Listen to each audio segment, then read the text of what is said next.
বাবা মারা গেছে, আমার আম্মু মাসের ভিতরে কাম করে খায়।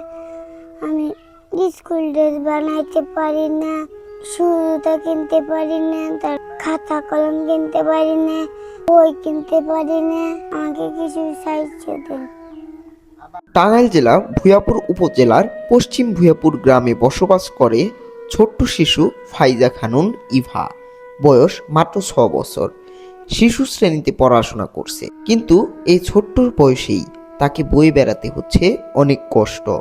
3 বছর আগে ইভার বাবা মৃত্যুবরণ করেন। এরপর থেকেই মা আলিয়া বেগম অন্যের বাড়ি কাজ করে কোনোভাবে সংসার চালানোর চেষ্টা করছেন। আমার আম্মু মাসের ভিতরে কাজ করে এরা, তারপরে আমাদেরকে ভাত ভাত রান্না করে খেলায়। আর খাবার নেই আমার যে সাহায্য করবো, তার নিকে আমি নামাজ পড়ে দোয়া করব। এক ছেলে ও এক মেয়েকে নিয়ে তাদের ভাঙাচোরা ঘরে চলছে অসহায় জীবন। অনেক সময় খাবারও জোটে না কপালে। অন্যের বাড়ি থেকে চেয়ে এনে সন্তানদের মুখে খাবার তুলে দেন মা।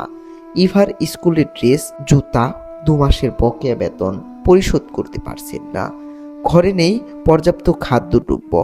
ঝুঁকিপূর্ণ ভাঙা ঘরে মানবেতর জীবন কাটাচ্ছে এই পরিবারটি। পৃথিবীটা আজব একটি স্থান। কোনো মানুষের জন্ম হয় অট্টালিকাতে, সেই মানুষ আবার দেখা যায় যে অসহায় দরিদ্র একটি পরিবারে জন্মগ্রহণ করেন। যদি একটি শিশু উচ্চবিত্ত সমাজ ব্যবস্থাতে জন্মগ্রহণ করেন, তার জীবন অন্যরকম হয়।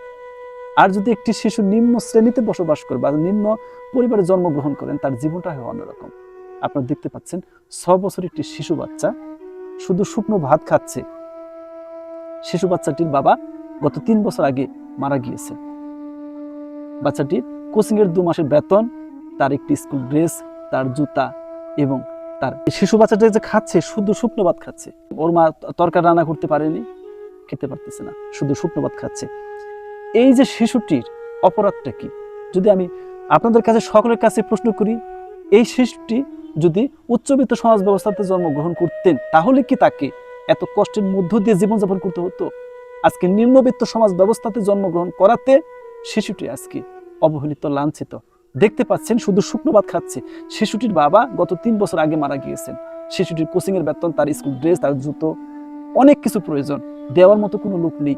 এই শিশুটি যে কারো কাছে একটু কষ্ট জানাবে, সে লোকটিও নেই। যার বাবা নেই, তার মতো অসহায় পৃথিবীতে কোনো ব্যক্তি হতে পারে না। সেক্ষেত্রে আপনার যেখানে আছেন সেখান থেকে একটু মানবিকতার দৃষ্টিতে তাকাবেন, এগিয়ে আসবেন, সে প্রত্যাশা করি। আসুন আমরা সবাই মিলে অসহায় এই শিশুটির পাশে দাঁড়াই। আপনার সামান্য সহযোগিতায় ফিরিয়ে দিতে